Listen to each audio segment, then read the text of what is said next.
So now that we're at the end of the course, we're actually back here in the Green Dragon Cafe again, just where we started.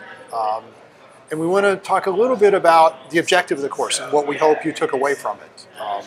We really had two main goals here. One was to teach a network way of thinking with the idea that there are actually networks around us everywhere, and it really helps to think about what they are and what the effects are.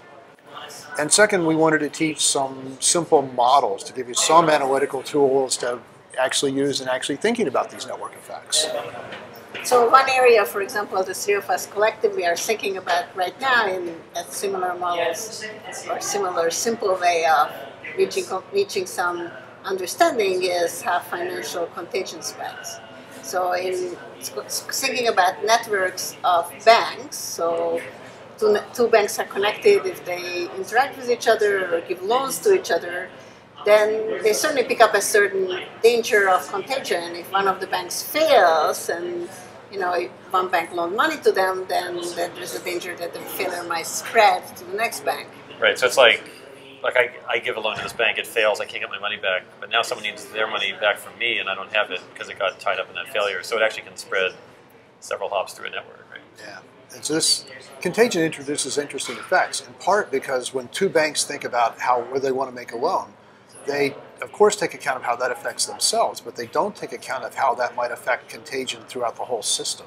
Right. And that extra effect is part of what the policy issue is all about. You should point out that such connections have direct benefits. Like you do take a loan from someone because the loan's really good for you. Right. The contagion is a small part that maybe they don't fully think through, especially don't fully think through of the danger of having the whole network infected by this contagion. Right. Yeah. No, it's a kind of like, it's a thing you see at a bunch of places, like, I want to form this link, it benefits me, but now I'm at risk. I mean, what I thought was interesting, like when we first started thinking about this, it's a nice example where, we sort of, we didn't try to import all these ideas from the course, but suddenly we had a graph of banks, we had this economic interaction, we had a game, do I link or not link, and then we had all these processes that we knew about, like contagion, and, yeah.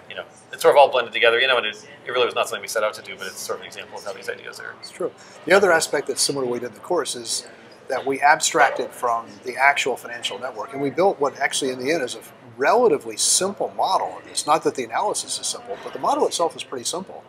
And it's a relatively abstract model of contagion and how contagion spreads on a network that's formed endogenously through a game.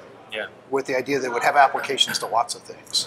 And it does. Like financial networks is just one application. Yeah. You can think about diseases spreading on a human friendship network or many other things spreading on networks. Right. Yeah, we're like secret spreading. Like I want to share secrets with my friends because they're my friends, but then they can get out, and so that's sort of a danger of another kind of danger of contagion. Yeah. But in the end, of course, I mean, there's like one example of something that we picked because we're all thinking about it. It really does blend these ideas, but I mean, there are just so many different areas where these ideas end up coming together, and the hope would be to recognize those.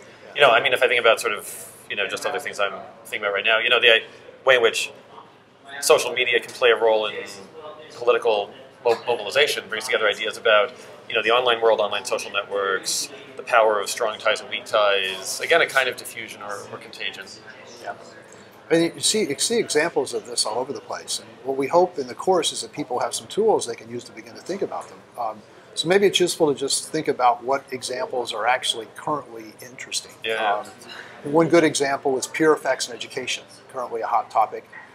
Something people were sure is there, but it's interesting to try to analyze it because the network is not something that's easy to observe. You know the network matters, but it's hard to figure out how it matters. Yeah, and actually, with education, I mean, an online course, even like this very online course, is now, you can actually see some of those interactions happening online, and it adds yet another dimension to it. I mean, another computer science place where this happens is security. And we all know that there are all kinds of, issues with computers, and companies are trying to issue patches to help patch up your computer. Some people do those patches, some people don't do the patches. Whatever danger is getting spread, it spreads through computers like worms or viruses. There are all kinds of network-based interactions from the virus itself spreading on the network, from the fashion whether you should patch your computer, or who's patching their computers and who does not, and who protects against the viruses. that itself is also a contagion of some sort. One hopes it contagiously spreads. Yeah, it's interesting too that you can tell exactly the same story, just switching to the spread of disease among humans. Because again, there's a social network, and that network affects how the disease is going to spread. People have choices to make about immunization, just like patching your computer. And here too, maybe more so here, there are agencies, national agencies, that think about exactly how to go about and attack a disease to stop the spread. So again, the network really comes into play. No, and if I think about the public health implications, I mean, the ways in which a lot of things are instrumented now with mobile sensors, or people, carry on mobile devices. You think about like the morning commute and how people get to work and who takes trains, or the worldwide airline network is going to affect how diseases spread. And so you end up seeing this very detailed modeling of transportation networks and airline networks or road networks, because we want to understand how biological networks or biological mutations happen. And so often you get these sort of mini networks all kind of mashed together in this sort of analysis. Right. So, one interesting place where this network effects might change, or is likely to change how we live our lives, is how we go shopping. And historically, everyone went to the neighborhood store. Nowadays, a lot of us shop online, especially if you live in a place like Ithaca, with not maybe so many stores. But it's more and more becoming very convenient to shop online, and that really hurts the traditional classical stores. And it will be interesting to watch how this will work out in the future. Yeah. No, the power of the crowd to do things. Think about the crowd becomes this big source of online consuming. It also becomes sometimes a big source of online labor, right? I mean, you distribute work to people, and things like crowdsourcing that people talk about is another way in which you see this kind of big network of effect.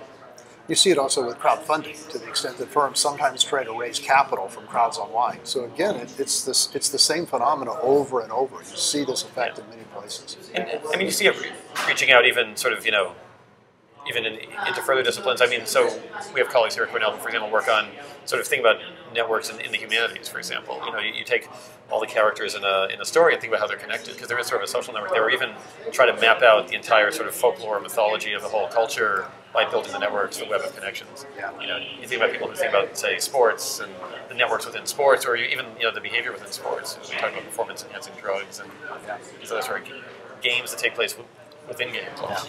So it's interesting to think about the amazing range of subjects that we've touched here in the last couple of minutes, or actually in examples we have seen in the course. It went from computer science to direct economics to sociology to actually very different range of subjects. The question about public health, humanities, entertainment, policy, right, and business. It really, and I think that's the hope, that really, when we start to see these networks as they pervade, And that's what we wanted to accomplish in the course, is to sort of provide this network way of thinking. And then once you do this, you realize that it's all over the place. And it can help you understand lots of phenomena. And I hope all our students will do this, will feel like their networks all around them in many places that we didn't actually mention. And in fact, even the models we used in the class will apply to applications we didn't think about, we didn't mention, or maybe weren't around when we did this segment. Yeah.